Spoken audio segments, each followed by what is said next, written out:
ილია ტოპურიას სახელი დღეს სპორტულ სამქაროში იმდენად ხმაურიანად ისმის, რომ უკვე შეუძლებელია მისი უგულებელყოფა. ხალხი ლაპარაკობს ისეთ სცენარებზე, რომ თითქოს ის შეძლებდა ტერენს კროუფორდის ჩამოგდებას პირდაპირ პირველივე დარტყმაზე. და იცი რა, ეს უკვე აღარ არის უბრალოდ ფანტაზია ან ფანების ბოდვა. ეს გახდა ცხელი თემა, რომელსაც ვერავინ ვერაფრით შლის. რატომ არის ყოველთვის ასე, რომ MMA-ის ბიჭს უწევს ბოქსში გადასვლა? რატომ არის ეს ერთმხრივი გზა? ჯიუჯიტსუს ხალხიც ზუსტად ისე იქცევა. ისინი ყველას იწვევენ, ოღონდ იმ პირობით, რომ არავინ შეეხოს მათივე პროფილს. ანუ მოდი რაც გინდა გააკეთე, ოღონდ ჩემს იარაღს არ შეეხო. აი ასეა რეალობა.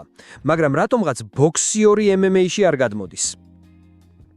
დიდი გრადუსის ქამრის მფლობელებს არ ნახავ კრივის დუელის მიღმა.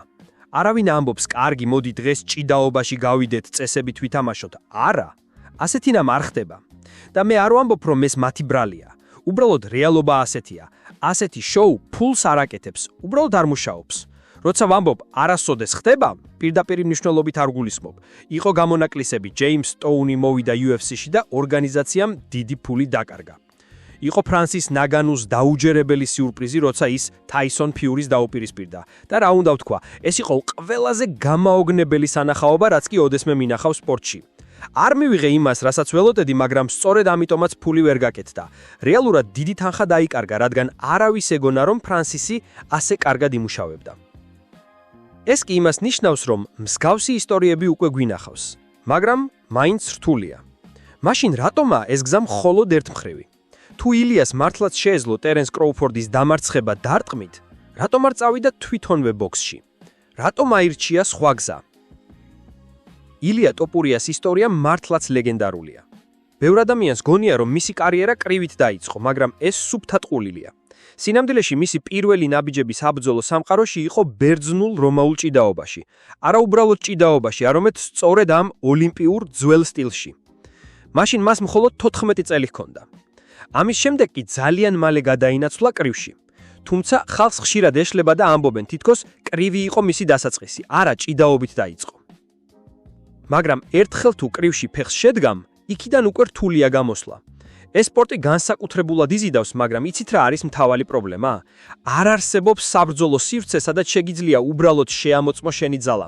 წარმოიდგინე, შენს შვილს ან ძმის შვილს უნდა კრივის შესწავლა, მაგრამ შენ არ იცი არც ერთი ტურნირი, სადაც შეგიძლია ჩარიცხო. შეგიძლია ხელის შეხვევა, შეგიძლია უთხრა მიცი ჯაბი, გადაუგდე კროსი, მაგრამ შემდეგ სად უნდა წაიყვანო? ვერ იტყვი, რომ კარგია 3 კვირის შემდეგ პავილიონში გაქვს ბრძოლა. იმიტომ რომ ასეთი ღონისძიებები უბრალოდ არ არსებობს. ახლა წარმოიდგინე, თუ შემთხვევით მაინც იპოვე ასეთი მოვლენა, არც კი იცი როგორ შეხვიდე.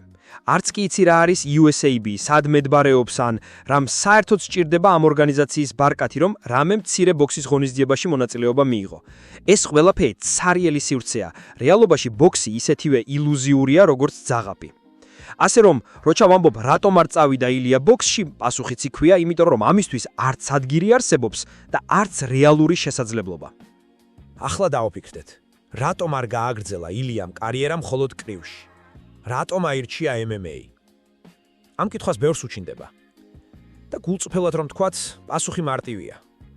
იმიტომ რომ ბოქსი როგორც სისტემური სპორტი რეალურად არ არსებობს. დიახ, არსებობს პროფესიონალური სუპერმატჩები, სადაც მილიონები ბრუნავს, მაგრამ სანამ იქამდე მიხვალ, არანაირი მყარი გზა არ არსებობს. ეს არ არის ტენისი, არ არის ცურვა, არც გოლფი, სადაც არსებობს მკაფიო სისტემა, ტურნირების რიგი და რეალური გზები ოლიმპიამდე. MMA-მ კი მისცა ის, რასაც კრივში ვერ ნახავდა. ორგანიზებული ბილიკი, სადაც შეგიძლია ნულიდან დაიწყო და მსოფლიო ჩემპიონობამდე მიხვიდე. თანაც ილია იყო ახალგაზრდა, მოტივირებული და უკვე იცოდა, რომ საბრძოლო სპორტი მისი ცხოვრება იყო.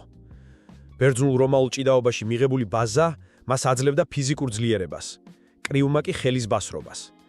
და როცა ეს ყველაფერი ერთად შეიკრიბა, მან გააცნობიერა, რომ MMA იყო ადგილი, სადაც მისი შანსი მაქსიმალურად გაიზრდებოდა. მაინც ხალხი ამბობს, თუ ილიას შეეძლო ტერენს კროუფორდის ჩამოგდება, რატომ არ ცადა? პასუხი მარტივია, იმიტომ რომ ეს თამაში უფლაოდ არ არსებობს. შენ ვერ წახვალ ქვედა ლიგაში და ვერ ითამაშებ ისე როგორც ფეხბურთში ან კალათბურთში. ბოქსი დახურული წრეა, სადაც მხოლოდ დიდები თამაშობენ. შენ ვერ მიიყვან შულს და ვერ ეტყვი გააჩინეთ რინგზე, ნახოთ რა შეუძლია. MMA-ში კი პირიქით არის. აქ შეგიძლია წავიდე ადგილობრივ ტურნირზე, შეავსო საბუთი, გადაიხადო ფული და გამოვიდე. შეიძლება სულ სხვა ქვეყანაში, სხვა ქალაქში, მაგრამ შესაძლებლობა მაინც არსებობს. ამიტომაც აირჩია ილიამ ეს გზა. და ახლა რომ ვიფიქროთ, მან რა დათმო? ის დათმო ოლიმპიური შესაძლებლობა. ჭიდაობა ოლიმპიადაზეა, მაგრამ MMA არა. ილიას შეეძლო ყოფილიყო ოლიმპიური ჩემპიონი. შეეძლო კოლეჯის სტიპენდიას მიეღო. მაგრამ მან ეს ყველაფერი გვერდზე გადადო და აირჩია ბრძოლა იმ არენაზე, სადაც სისხლი და ოფლი მართლა იგზნობა. ეს არ არის თამაში, ეს არის რეალური ცხოვრება. და მაინც, რატომ არ უნდა ვიფიქროთ, რომ ილია შეძლებს ტერენს კროუფორდის ჩამოგდებას? განაჩვენ არ ვნახეთ რაკნა ფრანსის ნაგანუმ ტაისონ ფიურისთან. ნახევარი საათი რინგზე იდგა და ერთმა ოფიციალურმა მოსამართლემ თქვა, რომ ნაგანუმ უნდა მოეგო. სპლიტ დისიჟენი და რეალურად თითქმის გაუშვა ქამარი. ან კონორ მაკგრეგორი. ისიც ხომ არასოდეს ყოფილა პროფესიონალური ბოქსიორი, მაგრამ მაინც 30 ტუთი გაუძლო ფლოიდ მეივეზერს. თანაც არა როგორც კომედია, არამედ როგორც რეალური ბრძოლა. და თუ ეს ბიჭები შეძლეს, რატომ არ უნდა ვიფიქროთ, რომ ილია შეიძლება იგივე გააკეთოს? თავარი ისიც გავითვალისწინოთ, რომ ზოგჯერ ყველაფერი ლოგიკას არ ღვევს. ის რაც ფლოიდმა უნდა გაეკეთებინა კონორთან არ გააკეთა. ის რაც ტაისონმა უნდა გაეკეთებინა ფრანსისთან არ მოხდა. და ეს გვიჩვენებს, რომ წესები აქ მუშაობს ისე, როგორც ხალხი ფიქრობს. ახლა მოდი ცოტა აგრესიულად ვთქვათ. რატომ გვესმის სულ ეს რა იქნებოდა თუ? რატომ არ შევხედოთ რეალობას? ილია ტოპურია უკვე ჩემპიონია. უკვე დაამტკიცა, რომ მისი დარტყმები არა მხოლოდ ზუსტი, არამედ დამანგრეველია. და მაინც, ხალხი ტვინს გვირევს კროუფორდის სახელით. მოკლედ, თუ მართლაც გჯერათ, რომ ილიას შეეძლო ბოქსში კროუფორდის დამარცხება, რატომ არ იყო იქ? რატომ არ წავიდა? რატომ არ ჩადგა სისტემაში? იმიტომ რომ სისტემა არ არსებობს. იმიტომ რომ კრივი ფუჭი ზღაპარია, სადაც მხოლოდ რამდენიმე მილიონერით სავსე კლუბი თამაშობს. უბრალო მებრძოლს იქ ადგილი არ აქვს. აი, MMA კი სხვა. აქ შეგიძლია მოხვიდე ქუჩიდან, იმუშაო, იბრძოლო, დაისხა სისხლი და ოდესღაც გახდე ჩემპიონი. აი სწორედ ეს გააკეთა ილიამ და ამიტომაც არის ის ჩვენი ჩემპიონი. თუ მაინც ეჭვი გაქვთ, გაიხსენეთ ისევ ნაგანუს ისტორია. ეს ბიჭი უბრალო მუშიდან იქცა ისეთ ფენომენად, რომელმაც მთელი სამხარო გააოცა. მან დატოვა მოქმედი კონტრაქტი, მხოლოდ იმიტომ, რომ სჯეროდა საკუთარი თავის. რისკზე წავიდა და მოიგო პატივისცემა, რომელიც ათასობით ადამიანს არასოდეს ექნება. აი, ეს არის ნამდვილი ამბავი. მაგრამ სხვები? სხვები მხოლოდ ლაბარაბობენ. მხოლოდ ვინ იბრძოლებდა ვისთან და რა იქნებოდა თუ? კი ბატონო, ბევრი ხმაურიანი სიტყვა, მაგრამ საქმე არ კეთდება. ილიას შემთხვევაში კი საქმე გაკეთდა. მან აირჩია გზა, რომელიც რეალური იყო. მან აირჩია ბრძოლა იქ, სადაც ბილიკი მართლა არსებობს. და ახლა, როცა უკვე ჩემპიონია, ხალხი მაინც აყენებს იმავე კითხვას: რატომ არ წავიდა ბოქსში? იმიტომ რომ ეს ილუზიაა. იმიტომ რომ იქ კარი კეტილია. იმიტომ რომ MMA-ის არენა ერთადერთი ადგილია, სადაც ნამდვილი გმირები იბედებიან. და ბოლოს, ვინც უნდა ილაპარაკოს, ილია უკვე ჩვენს მხარესაა. მასზე საუბარი უსასრულოდ შეიძლება, მაგრამ ფაქტი ერთია. დღეს, როცა კონორი ფლოიდს გაუძლო, როცა ნაგანუმ ტაისონს გააგებინა, რომ ცხოვრება მარტივი არ არისო, რატომ უნდა დაუჯეროთ იმას, რომ ილია ტერენს კროუფორდსაც გააჩუმებდა? ეს უკვე აღარ არის კითხვა. ეს არის რეალური შესაძლებლობა, რომელსაც დრო მოიტანს. ახლა მოდი დავფიქრდეთ, რა არის კრივისა და MMA-ის მთავარი განსხვავება.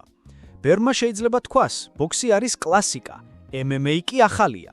მაგრამ რეალურად, დღეს MMA გახდა ის სპორტი, რომელიც მართლა ხალხს იზიდავს. რატომ? იმიტომ რომ აქ ყველაფერი შიშულად ჩანს. აქ ვერ დამალავს სისუსტეს. თუ არიცი ჭიდაობა წაგებული ხარ, თუ არიცი დარტყმა გაგანადგურებენ, თუ კარდიო არ გაქვს, შუა რაუნდში გაგეთიშება. MMA-ში ყველაფერი გათვლილია, ყველაფერი დაუნდობელია. კრივში, დიახ, იქაც არის სისხლი და ოფლი, მაგრამ რეალურად ეს გახდა შოუ, სადაც მთავარი არა სპორტია, არამედ მარკეტინგი, ვინ რამდენ ბილეთს გაყიდის, ვის რამდენი მილიონი აქვს კონტრაქტში, ვისთან სურს შეხვედრა ტელევიზიებს. სპორტი აქ უკვე მეორე პლანზე გადავიდა. ილია ტოპურიამ ეს მშვენივრად გაიგო. სწორედ ამიტომ აირჩია MMA. აქ მთავარი ის არის, რამდენად ძლიერი ხარ შენ როგორც მებრძოლი. აქ არავინ გეკითხება, რამდენ ფანს მოიტანან, რამდენი ბილეთი გაიყიდება. აქ მთავარია რომ რინგზე შედიხარ და ყველაფერი იქ წყდება, შენს მუშტში, შენს ძვლებში და შენს გულში. ახლა წარმოვიდგინოთ რომ ილიამ მართლაც გადავიდა ბოქსში. რა მოხდებოდა? იქნებოდა 1-2 ბრძოლა, იქნებოდა ხმაური, მაგრამ სისტემა მაინც დაიხურებოდა. ის ვერ მიაღწევდა იმას, რაც უკვე აქვს MMA-ში. აქ ის ჩემპიონია, აქ მას რეალური სახელი აქვს და ყველაზე მთავარი, აქ ხალხი მას პატივს სცემს. მოდით კიდევ ერთხელ გავიხსენოთ ნაგანუს ისტორია. ყველა მიცოდა რომ ის ტაისონ ფიურის წინააღმდეგ მსხვერპლად გადიოდა. მაგრამ რა მოხდა? მთელი მსოფლიო გაიგო რომ ეს ბიჭი ნამდვილი მონსტრია და ეს მაშინ, როცა ის რეალურად პროფესიონალი ბოქსიორი არასოდეს ყოფილა. ახლა კი ყველა მიცის მისი სახელი. იგივე შეიძლება ითქვას კონორ მაგრეგორზე. რა თქმა უნდა, ის ვერ მოიგო ფლოიდთან, მაგრამ ის ნახევარი საათი იდგა იქ, სადაც ბევრ პროფესიონალსაც კი გაუჭირდებოდა და ამას უნდა ვუყუროთ როგორც მაგალითს. ხომ ხედავთ, რამდენჯერ დაირღვა ლოგიკა? რატომ უნდა გგონია რომ ილია ვერ მოახერხებს იმავე დონეზე გამოსვლას? რატომ უნდა ვიფიქროთ რომ მისი ხელები, მისი ინტუიცია, მისი კუნთები კროუფორდს ვერ დააწვება? ეს კითხვები მხოლოდ სიტყვებია. რეალობაში კი პასუხი მარტივია. ილია უკვე ის ადამიანია, ვინც დაამტკიცა რომ შეუძლია ყველაფერი. და თუ ოდესმე რინგზე დადგება კროუფორდთან, ჩვენ ვინც ვნახეთ მისი კარიერის თითეული ნაბიჯი, არ გაგვიკვირდება თუ ის პირველივე დარტყმით დაამთავრებს ბრძოლას. ახლა მოდი ბოლომდე დავამძიმოთ. რატომ მაინც და მაინც ილია? იმიტომ რომ მასში არის ის, რაც სხვებს არ აქვთ. ის არ არის მხოლოდ ტექნიკურად ძლიერი. ის ფსიქოლოგიურადაც უძლიერესია. მას არ აშინებს არც დიდი სახელები, არც მაღალი რისკები. ეს ბიჭი 14 წლის ასაკში უკვე ისეთ გზაზე იდგა, სადაც არჩევანი უნდა გაეკეთებინა.